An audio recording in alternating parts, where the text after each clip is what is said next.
is a special day for me personally, not just because I'm here in Seattle and getting a chance to speak with you, but also because it is the second anniversary of the day that my son's adoption became legal.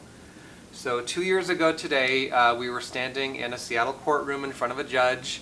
It's a rather quick but momentous process, and he was about 7.5 months old at the time, and the judge asks you a series of questions in terms of, do you understand what this means in terms of legally being this child's parents and responsible for him? And of course my husband and I were pretty teary-eyed at the end, but August 10th will forever be a special day. I don't want to say that's the day we became a family, because as far as I'm concerned, that day happened on his birthday, when we got to hold him for the first time. But he's doing great. For those of you who remember me talking about him before, he's 2.5 now, talking up a storm. He loves PJ Masks. If you have little toddlers at home, you probably know what I'm talking about. He runs around the house thinking he's a gecko. Anyway, the other thing I wanted to mention before we get to questions is that we have a new product launching in the next few days. Some of you may be aware of it, but it is our Resist Anti-Aging Eye Gel. And I don't have it to show you. I'm saving that for someone else to do, but it's a very cool formula. I have personally been using it for the past several months. It has 16 specific anti-aging ingredients in the formula. Very silky, lightweight, so it's basically the polar opposite of our eye cream, which is more balm-like, and you kind of pat it on, and it's very rich and great for use at night. I love the eye gel to use during the day, under my SPF product, or under your concealer or foundation that has sunscreen. Don't forget the sunscreen around the eyes. Very nice, refreshing, cooling, without irritants. I'm very excited for you to try it and let us know what you think. So that'll be out very, very soon. And with that, I guess we can move into questions. We have two questions about two different oils that people are wondering about. One is tamanu oil. Yep. And the other is marula oil, and they're wondering what you think for skincare. Both tamanu, which of course has a Latin name that's about 18 syllables, and marula oil, they're both very good non-fragrant oils for skin. More so for dry skin, because they are oils, although if you have oily skin that isn't prone to breakouts, you may find oils can be helpful for those times when your skin is feeling a little dehydrated or looking flaky.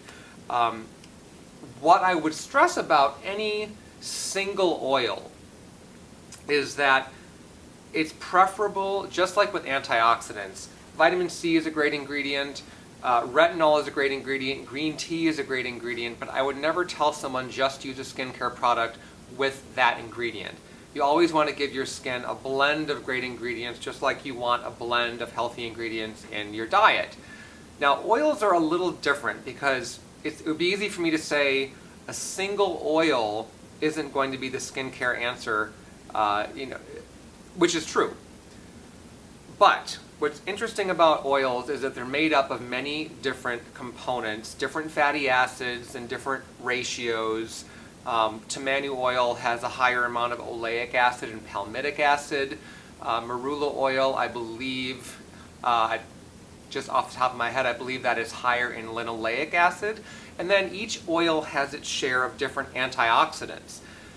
That makes them a bit more complex and not necessarily just one note. However, if you used marula oil or tamanu oil instead of a well-formulated moisturizer or serum that contains some non-fragrant plant oil, different antioxidants, skin-restoring ingredients like peptides or retinol, water-binding agents, soothing agents, those are all great ingredients for skin that you're not getting from just a straight oil. So nothing wrong with either one of those oils. They're not irritating. They can be great for dry skin. You can use them from head to toe. You could even use them in your hair. But I wouldn't rely on them as my sole skin. I wouldn't say, yes, use this instead of a moisturizer or serum. How long, or Skulls Ivor asks, how long does it take for a pimple to form? Oh, that's a good question. I have seen different research and theories on that. The general one that I've seen, the comment I've seen the most is that it takes about 4 to 6 weeks from germination in the lower layers of the skin until you see a pimple on the surface. It can also depend on the type of breakout it is. So what most people would consider a pimple or a zit, I would say maybe 3 to 4 weeks to form. If it's deeper in the skin, those can take longer, but there isn't a hard and fast rule.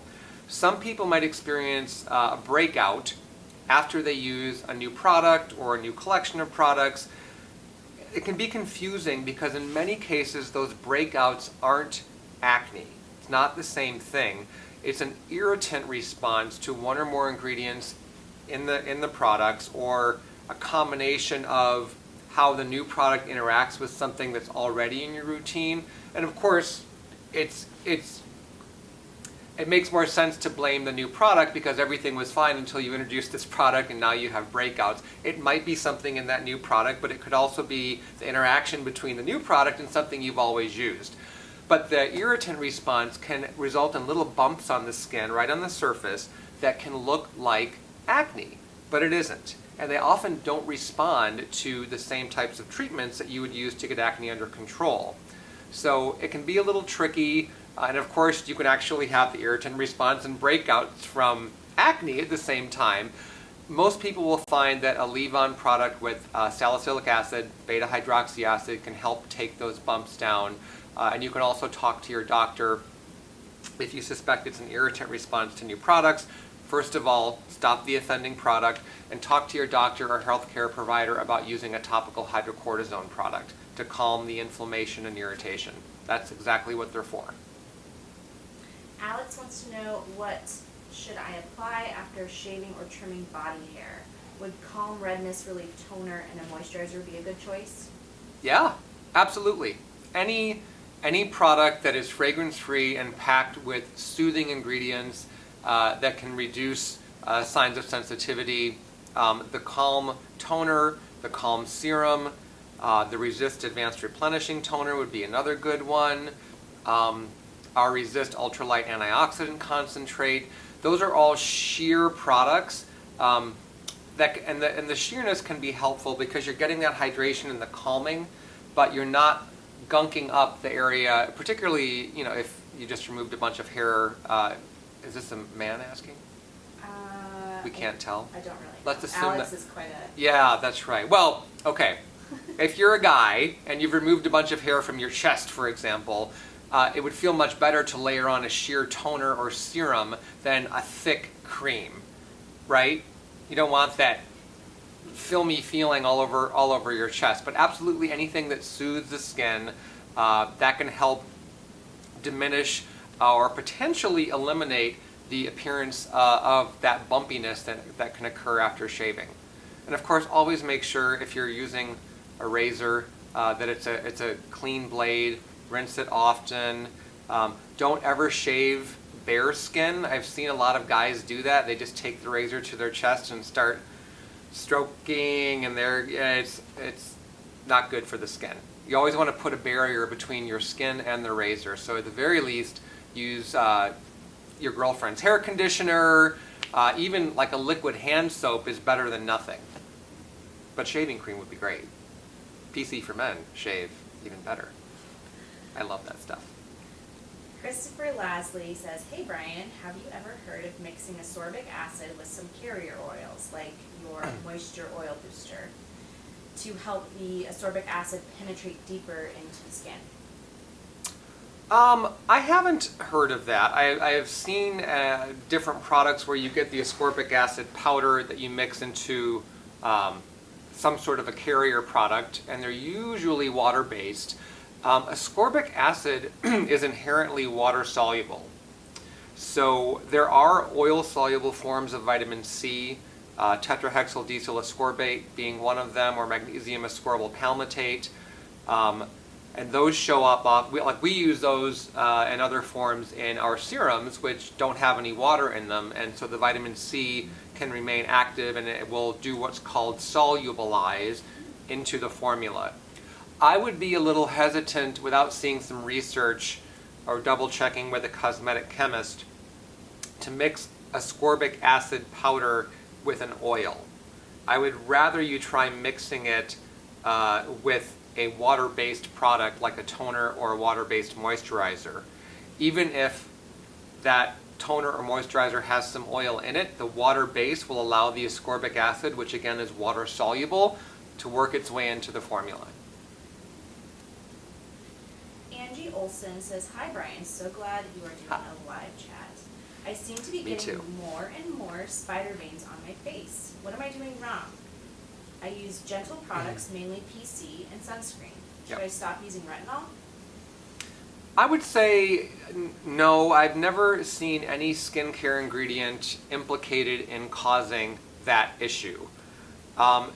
Spider veins are largely something that you need to speak with a dermatologist about controlling and treating. There are no skincare solutions for this concern, unfortunately. I'm prone to them too, and I've had them zapped in the doctor's office. It kind of feels like a rubber band snapping against your skin, and it's a little hot, but it works, and it's a fleeting pain sensation. It's tolerable. They can give you numbing cream if you're sensitive and just want to not feel anything. What else was I going to say? The concern of spider veins and how many you have. It's more of a problem with fair skin. It's more of a problem if you are of Northern European descent. Hello. And it typically tends to be hereditary. So chances are you have family members, aunts, uncles, cousins that have the same concern. But the take-home message is, gotta go see a doctor. Never seen any research that skincare ingredients cause this issue. And there really isn't anything you can do via skincare to help them go away. They won't. They need to be zapped. Hembay95 says, "So excited for this. Love you, Brian. Aww. What should I try for rosacea, super sensitive, dehydrated skin to help with clogged pores and redness? My skin doesn't like the calm 1% BHA." My skin loves that product. And I'm kind of like almost in that same bucket of concerns. So let's assume that you're using other Paula's Choice products, or at the very least you're using all of your products are fragrance-free, don't contain any sensitizing ingredients, no skin aggravating substances, no natural fragrant oils. I know they smell fantastic, keep them in the candle. In terms of the exfoliant, if your skin isn't liking the calm BHA, I would say try the Resist Daily Pore Refining Treatment with 2% BHA. We don't have any other 1% BHA options, so if you're concerned that your sensitive skin may not like 2% BHA, I still think you should give this a try because it's just so soothing. But if 2% BHA proves to be too much for your skin, you may want to take a look at the Resist Daily Smoothing Treatment. That is 5% AHA along with 0.5% of BHA. And what I like about that product, even though I typically wouldn't say AHAs are the way to go for really sensitive skin, we have buffered that lotion so much with these really powerful curcumin-based soothing agents that I really think even people with sensitive skin can use this AHA lotion without causing any negative effects. You'll just see the benefits, and then you're still getting that 0.5% salicylic acid, which can help with the appearance of clogged pores and rough skin texture. Melania asks, "Why do my whiteheads get better if I stop washing my face one day and leave the oils as they are?" Does existing oil stop the buildup in my pores? What can I use from your skincare line for this? We don't have any products specifically for milia. That is this type of bump on the skin. I mean, BHA exfoliants can help to a certain extent, but this issue is really, it's kind of like spider veins. It's one of those things that you need to make friends with your dermatologist and say, I need your help with these and getting them under control, because skincare is only going to take you so far. Reread the earlier part of her question. I was... Right. It's a little complicated. Yeah. So she stops washing her face one day Aha. to leave the oils as they are. Okay. It's a good question that I don't have a immediate answer for. I can tell you what I suspect might be occurring is that the content of the oil, or technically it's called sebum, that our skin produces, and really we call it oil, but technically it's more of a wax-like substance. It's one of the reasons the whole concept of like dissolving like, oil dissolving oil, doesn't really apply to oily skin, and your skin kind of still feels greasy after you use an oil, ostensibly to remove the oil, because the oil your skin produces isn't really 100% oil. It's a mix of different substances. Some of the substances in that oil do have calming properties. So, what I suspect and what you're seeing is that the calming properties in the oil that makes it to the skin's surface are somehow having an effect on the appearance of the bumps. That's the best I can do. Otherwise, I can't explain what you're seeing. I'm presuming you're not using a drying cleanser or pure soap or anything like that. In terms of the best of our products to use to help improve the appearance of the bumps, I would steer you towards BHA 9 and apply that once per day at night. But again, when milia is the concern, you need to go see a dermatologist to get them under control. I wish there was a better answer for that, but that's why you don't see a ton of products on the market saying eliminates milia. They're stubborn little buggers. Tiffany James needs a moisturizing cleanser for sensitive skin. She says she's tried the Moisture Boost, but she feels like it's still stripping her very dry skin. Yeah, the Moisture Boost, it is a hydrating cleanser to a certain degree. It's tough to make a cleanser hydrating because if you're using, it can be done, but there's always a push-pull because if you're using those, if you're using any amount of surfactant, which most cleansers contain because that's what removes the oil and the makeup and the debris, there's always going to be a push-pull in terms of the surfactants taking away and the hydrating ingredients giving back. So I understand the predicament that you're in right now. If you haven't tried our Resist Optimal Results Hydrating Cleanser, which is a thicker lotion, I think that would be the next product for you to consider from Paula's Choice. We also have, it's coming out later this year, we're launching an oil cleanser that I think would be ideal. Can't say more than that. But it is going to be something that people who have very dry skin, I think, are really going to gravitate toward that type of product. My other suggestion would be for you to look at the creamier cleansers on the market, particularly those from CeraVe's eczema line. I think that could be a potential interim option if you find that the Resist Optimal Results Hydrating Cleanser still isn't quite doing it for you. Ms. Flocon has a lot of sunspots, dark ones, not freckles. Okay. What would be the best treatment for her? It's multi-pronged.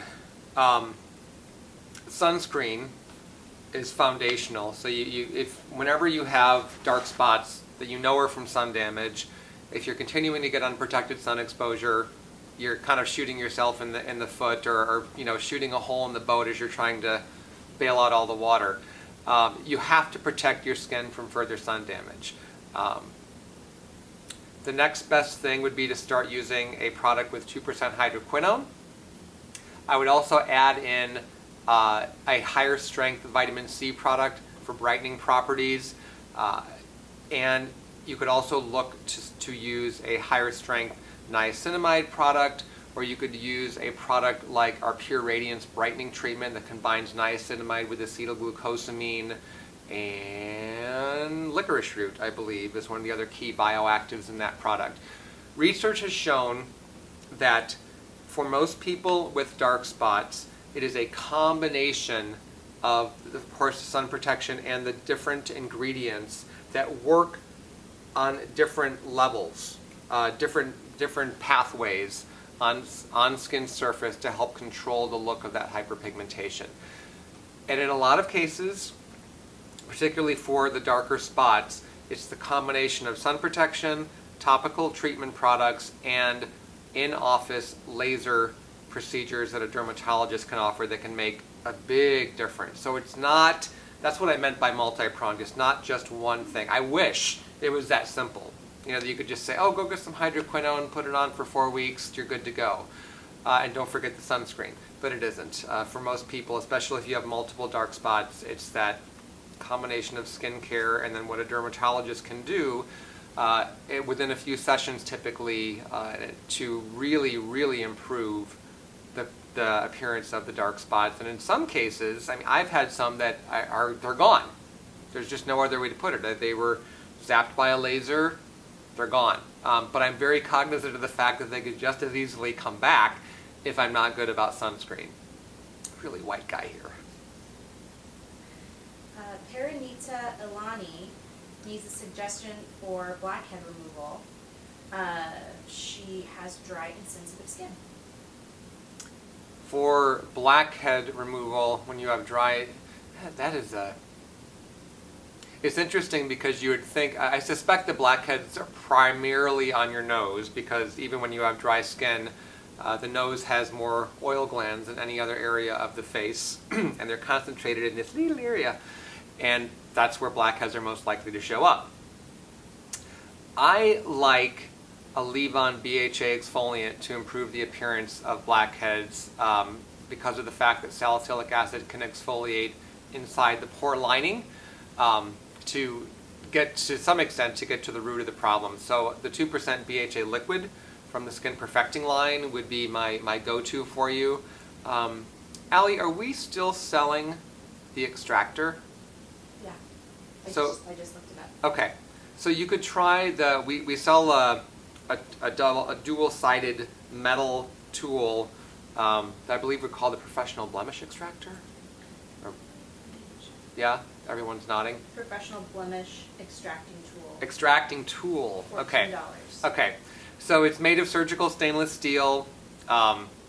You can attempt to use that to manually extract blackheads, but if you haven't done that before, and because some blackheads can be stubborn, you may want to consider seeing an esthetician who has been schooled. This is very important to find out ahead of time. Don't just go to any esthetician and say, I have blackheads, help me with them. Find out if they are schooled in the art and the hygiene practices involved in doing professional extractions. It can be a messy process in the sense that it, honestly, when you see what comes out of your pores, it's actually a little gross. But afterwards, the at-home care and what you can achieve with ongoing use of a BHA exfoliant to smooth skin surface, to help restore a normal flow of oil out of the pore to skin surface, that can prevent blackheads from popping up again.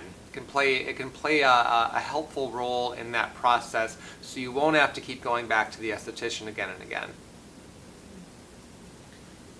Rim is asking about recommendations for people who have taken Accutane in the past. He has very dry, or they have very dry skin, large pores. So should you be using products for dry skin or acne, or both? Well, if you still have acne, even though I wasn't clear from the question, or if the person is still on Accutane. I think in the past. In the past, okay. Okay, so it's something from the past, and then I mean, Accutane, or isotretinoin, as it's generically known, is a pretty serious prescription drug, and its effects on the oil glands can cause permanent changes in skin. The most common being that your skin is never as oily as it once was, and then for some people it can be dry. And then you have that situation where from your oily skin days, your pores enlarged to accommodate the excess oil, but as the oil glands became smaller as a result of taking the Accutane, the pores didn't get the same message and shrink, so now you have dry skin and large pores. If you do not have acne blemishes, you don't need to use acne products. You do need a gentle cleanser, and I would suggest using a moisturizing cleanser that's designed more for normal to dry skin. Either our Calm Normal to Dry cleanser, the Moisture Boost, the Earth Source cleanser would be a good option. The Resist Optimal Results Hydrating cleanser would be an option for you. And in terms of, because exfoliation is so fundamental to so many aspects of skin's appearance, particularly in keeping skin looking young, smooth, refining the look of pores, texture issues, that type of thing. If you're not dealing with clogged pores or breakouts anymore, then you could choose an AHA exfoliant like the Resist Daily Smoothing Treatment or the Skin Perfecting 8% AHA Lotion, which we just launched last month. That would be great. If clogged pores are still a concern, or you're occasionally seeing those bumps that aren't acne, they're just from clogged pores, then a leave-on BHA exfoliant would be the way to go. And we have several, as you know, so you could talk to someone on our client services team to find out which one would be the best for you, given what else you're doing in your routine. And a lot of it does come down to preference. Do you want a liquid? Do you want a gel? Do you want a lotion? Having dry skin, I think that you do well to start with the BHA lotion, but it would be dependent on what else you're using in your routine. If you're using a heavier facial moisturizer, you might find the liquid or the gel is a better option for layering. Camiel asks if you can explain how to restore the skin barrier. Whenever I apply anything, it turns red. That could be due to a compromised skin surface or skin barrier, but it sounds like it's a symptom of a larger problem that needs the attention of a dermatologist. I mean, if it's gotten to the point where even the gentlest, most soothing, or most basic product is causing that reaction, there's something else going on that that needs the attention of a dermatologist. We wouldn't be qualified to give you. It's just something that's I can't, from this perspective, troubleshoot that for you, particularly if you're doing everything right in terms of using gentle, fragrance-free products. I'm sorry.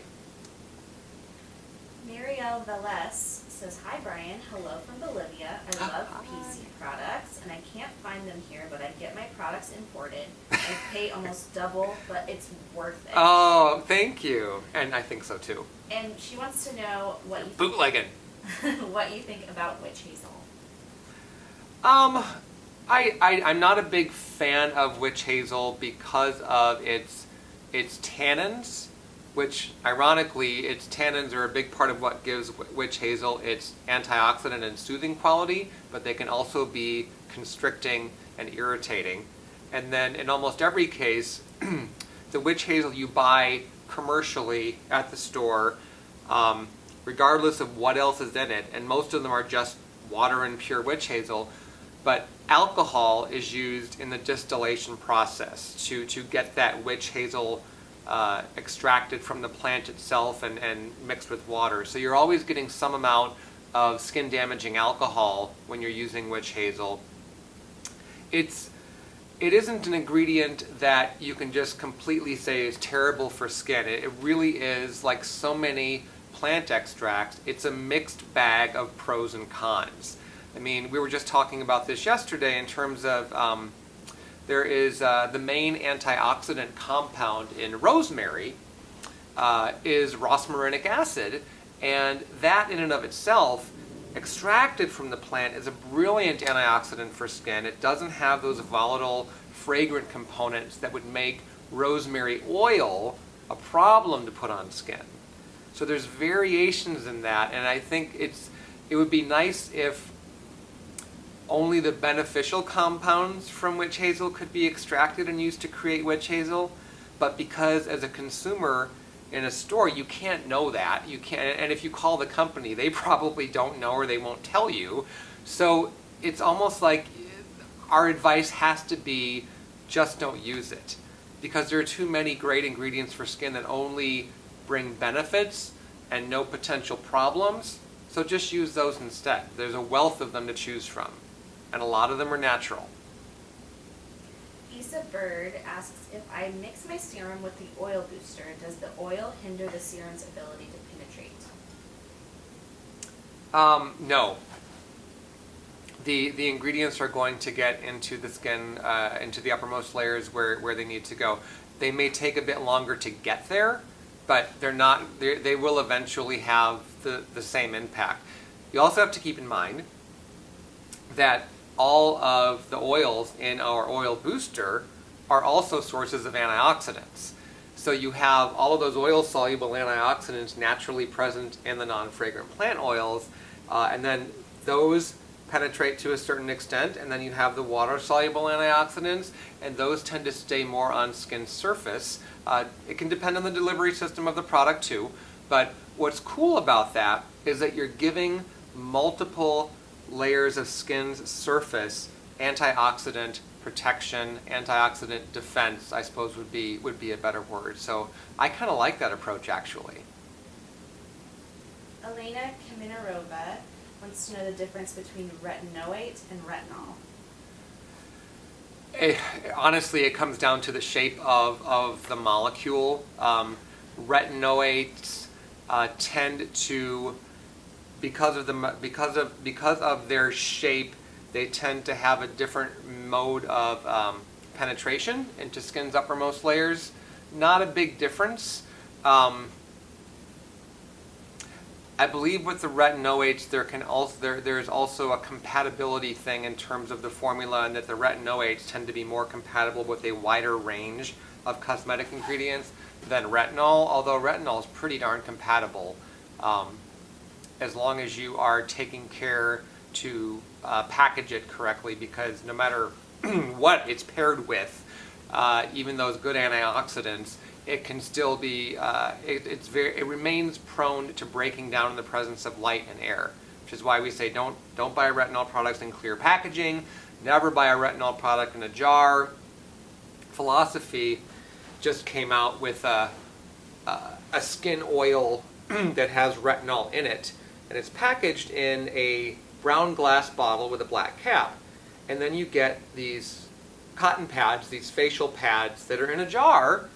And what you're supposed to do when you get this set home is to uncap the liquid with the retinol in it, dump it over the pads, and then cap the jar, and then you use the pad, one pad per night.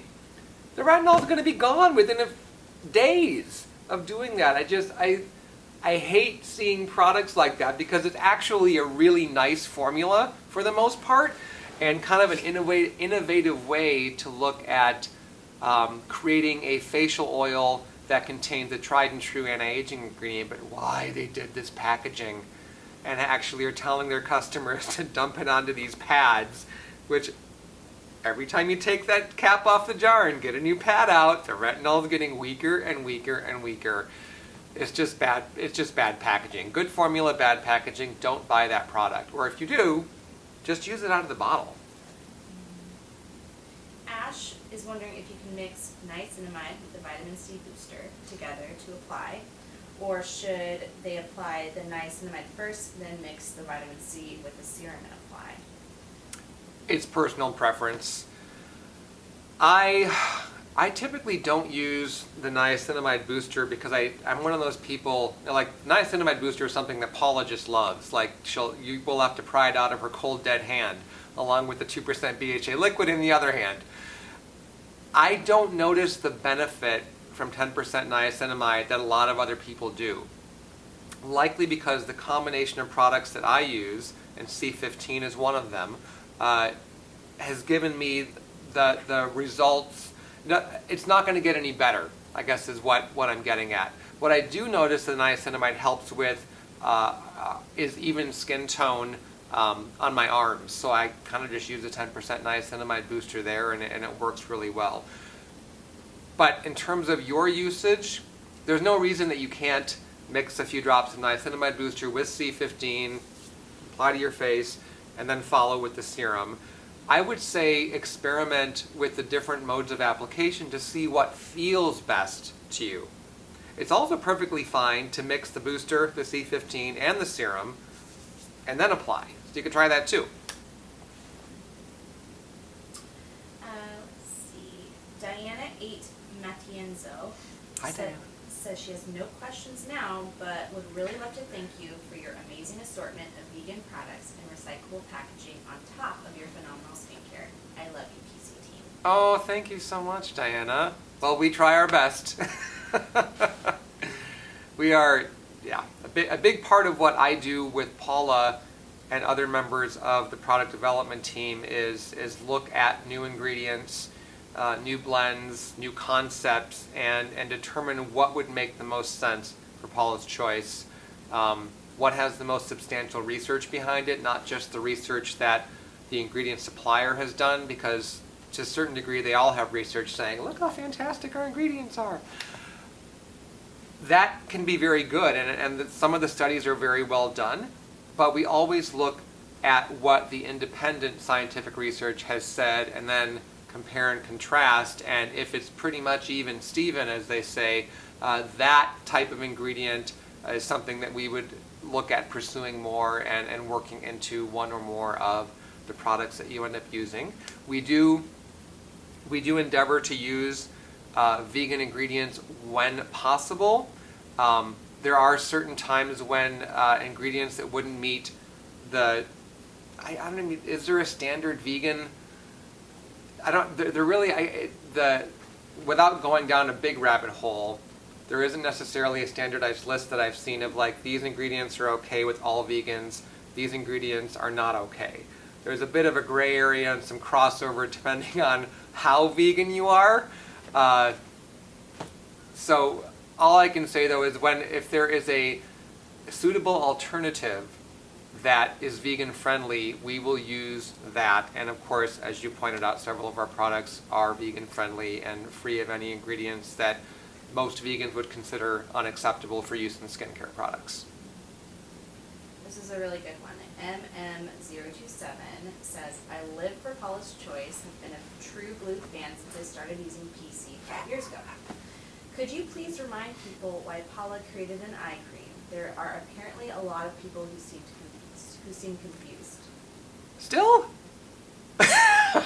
No, I don't mean to make fun. It does to some degree. It's still a controversial product for us. What really inspired us to create an eye cream was a while back we had an independent company do a large survey of existing Paula's Choice customers and beauty consumers in general that had varying degrees of familiarity with our brand. And then there was a group that had never heard of Paula's Choice before. What was most interesting, one of the biggest takeaways from that survey, and this was I think it was well over 100,000 people, the Paula's Choice customers that were loving our products, seeing great results, when we asked the question, what are some skincare items that you're not buying from Paula's Choice, eye cream was far and away the number one thing that people said that they were buying from another brand. And it was really at that point where we saw the writing on the wall and said, this is just something that we have to stop fighting in a sense. It's interesting though, we still maintain the philosophy that not everyone needs an eye cream. If the moisturizer that you're using, if the serum that you're using is gentle, is well formulated, is fragrance free, you can use it around the eyes. However, people, as we age, the skin around our eyes can become different. So what we've said is that If the skin around your eyes is markedly different from the skin on the rest of your face, or if you just want to give your eye area a little something extra, which a lot of us do, and there's nothing wrong with that as long as you're using a well-formulated product. That is why we created our eye cream, and we endeavored to make it a very different texture and experience than using our facial moisturizers around your eye, which I still recommend, and then following with the eye cream. So when I do my routine at night, and I use our eye cream at night and our new eye gel that I mentioned earlier during the day, and then sunscreen, at night I still put my serum or facial moisturizer. I sometimes don't double up on those because I have combination skin, but let's just say I'm using skin balancing moisturizer. I'll put that up around the orbital bone of my eye, and then I do a layer of the eye cream. And one of the things that I love about our eye cream is that you can still feel and see its benefits the next day. That is by design. That's part of the reason the eye cream is so thick and balm-like. We tried several eye creams during the development process, and most of us were dismayed that what you put on at night, and oh yeah, I'm using an eye cream and this feels really silky and nice, it was gone by the morning. I mean, by the morning, it was kind of like, why did I bother using an eye cream? I'm not really seeing any benefit from that, and I may as well just go back to using my moisturizer on my eye and call it a day. We wanted ours to be different, so there you have it. Our customers were wanting an eye cream. We didn't want them buying an eye cream from somebody else and getting one that was packaged in a jar or contained fragrance or synthetic coloring agents or irritating plant extracts. So we formulated the best eye cream we knew how to do. And now we've got a gel. TLJ says, hi Brian, I really struggle with all sunscreens. I have very sensitive skin and dry skin that breaks out with any sunscreen. I have tried a lot of PC sunscreens, but do you have any advice? This is one of those, I'm so sorry, and I applaud you for continuing to experiment because sun protection is that important. My advice, though, is really just to keep experimenting until you find that one that works. I wish there was a product or a combination of sunscreen actives I could say, oh, try this. Look for 10% zinc oxide and 2% titanium dioxide, and that should do it.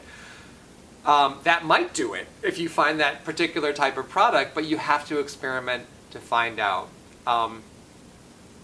Keep the guidelines in mind of looking for a product that's fragrance-free. You want SPF 30. If you run across an SPF 20 or 25 and you're thinking, this looks like it might be really good, but Paula's Choice says SPF 30 or greater, I'd be willing to say give that a try.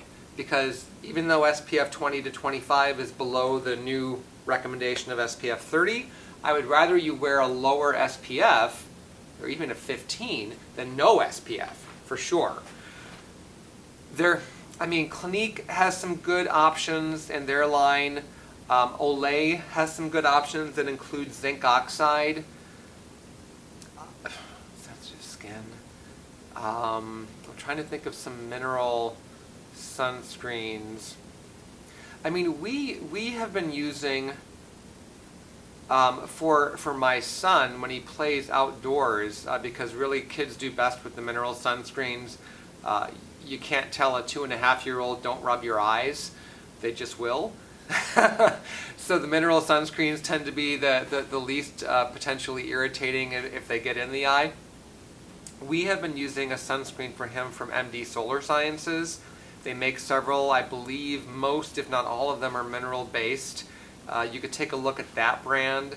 But again, these aren't slam dunk solutions for you. These are just suggestions as you continue to experiment because I'm trying to help you narrow down the field. There are more and more mineral sunscreens on the market, which I think is kind of cool because I personally feel that they work the best to prevent any color change to skin. And I can just anecdotally, this past summer in Michigan, I wear a t-shirt almost every day, and I've been using one of the newer, just as far as experimenting, I'm using one of the newer sunscreens from Banana Boat course the name's escaping me right now, but it's designed to feel very weightless, and it pretty much does. It's a lotion that goes on kind of like a cream, and then when it sets, you barely feel it on the skin.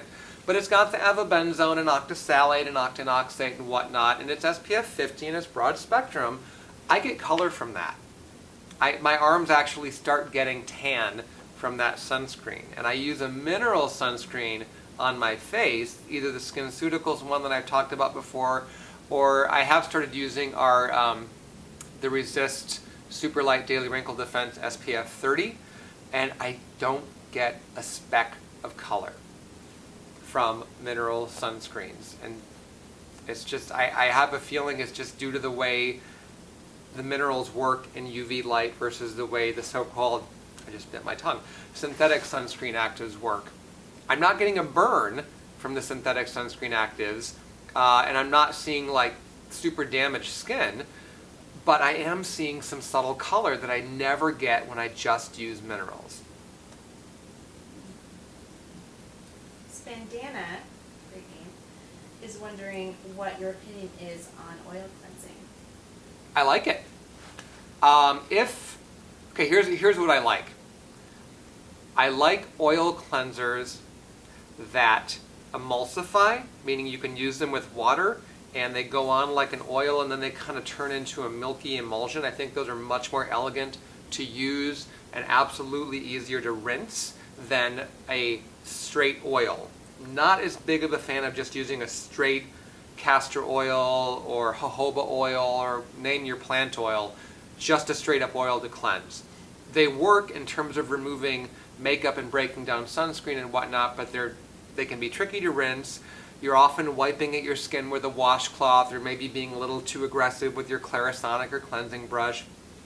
Whereas the emulsion type oil cleansers, which of course have oils in them, are formulated to be water rinsed. And I think that gives you the best of both worlds, because that type of cleanser can be brilliant for breaking up long wearing makeup, waterproof formulas, water resistant sunscreens, mineral sunscreens. What I don't necessarily go for is the concept of using an oil cleanser to double cleanse. I don't think that's necessary for most people. You can, if you want to do a double cleanse, you can use an oil and then your regular cleanser, but then you could also just wash your face twice with your regular cleanser, or use your regular cleanser with a washcloth. So for most people, it isn't an extra step that they need to go through. I've used the type of oil cleansers I just talked about liking on my own, and found that they take everything off. I don't, I use my toner afterwards and I'm not seeing any residue or anything like that. So to me, following that product with a regular cleanser would be a waste of time, and I want to get through my skincare routine quickly. I want to do what I need to do, but I want to get through it quickly. And so cleansing twice, if it's really not necessary, just doesn't make sense to me.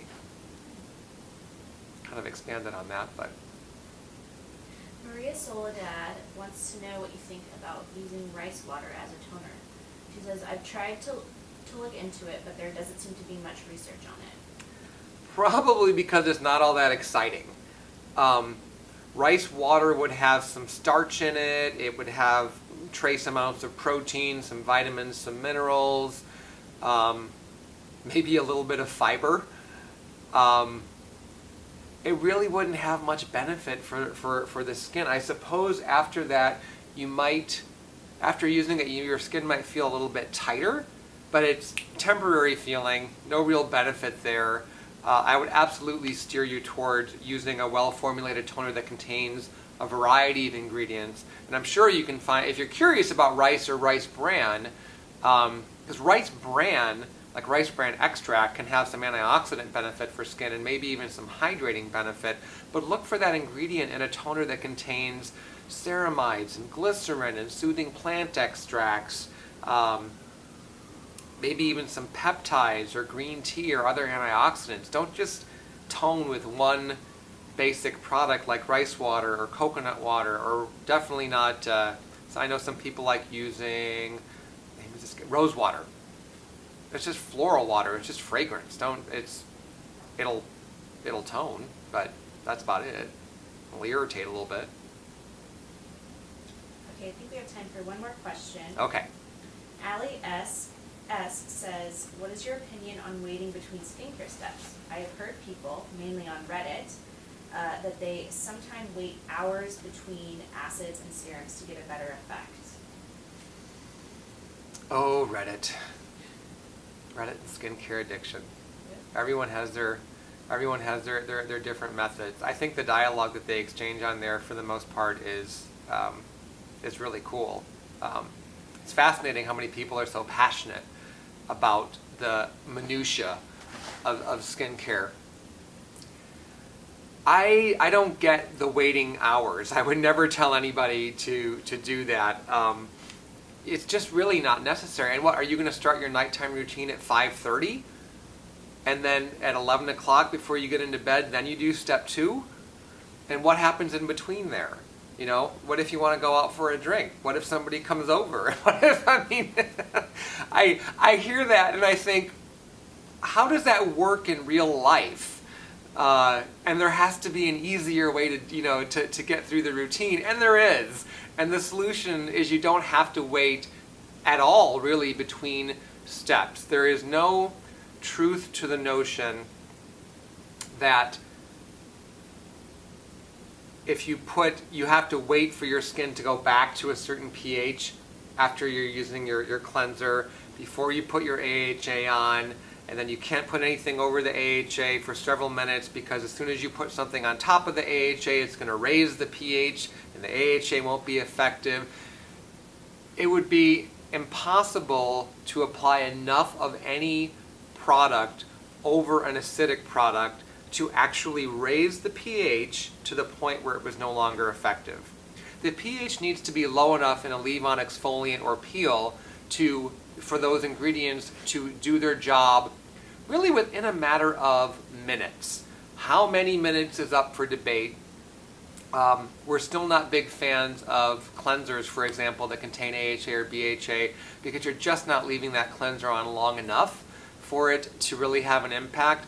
Not to mention, from a chemistry standpoint, it's difficult to get those ingredients to deposit themselves on skin and not somehow be mixed up with the surfactants and then washed away. How do you leave those water-soluble ingredients behind on the skin? It's very tricky to do. But the main point is that you do not have to wait between the steps, and that applying something immediately after an exfoliant, I do that. My skin is nice and exfoliated. I absolutely see benefit from using AHA and BHA exfoliants, and I have a life. I'm not waiting around all night to go to the next step. I just don't get it. I mean, if you have, I'm sorry. That's just not something I can get behind. And we're wrapping up. I feel like I was just like being a total a-hole, and I didn't mean to be. With all due respect to people on the skincare addiction forum, I think the majority of you are fighting the good fight, so to speak. You know, you're all, if I can be so bold, cosmetic cops in your own right, and your passion for skincare is admirable. But when I hear those questions, I just get a little like, you don't need to do that. Don't waste your time. There's so many other things you could be doing with your evening, with your morning. I mean, like, what do you do when it's still daylight out and you want to go outside, but you've already washed your face because you have to wait 5 hours to put your acid on? Do you go outside without sunscreen? Do you wear a veil? I mean, I'm sorry, I'm just having a hard time wrapping my brain around that. But I do thank you for your questions. I love spending this time with you. We are looking at ways for me to do this more often, potentially from my home office in Michigan. So it doesn't have to wait until I get to Seattle for a chance to interact like this with you guys. So stay tuned, keep watching, keep sending your questions in, and thank you so much for sharing and spreading the love about Paula's Choice. Honestly, the biggest reward of my job is knowing that our products are making a difference for so many people. I cannot tell you how good that feels. It's one thing for me to say I think our products are fantastic, but to hear it from you and the changes that you've experienced and how much you look forward to what we're doing next, it's just brilliant. So thank you. Thank you so much. And I'll talk to you soon.